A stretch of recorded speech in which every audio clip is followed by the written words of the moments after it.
Alternador do HB20 na bancada. Veja aí o que sobrou do parafuso já está fora. O que eu fiz aqui, galera? Uma espécie de cunha. Bati aqui um pouquinho, o parafuso deslocou, a ponta do parafuso folgou, tá?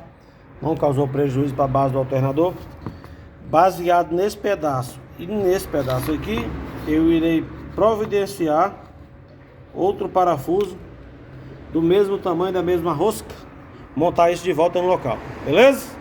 Tamo junto, abraço!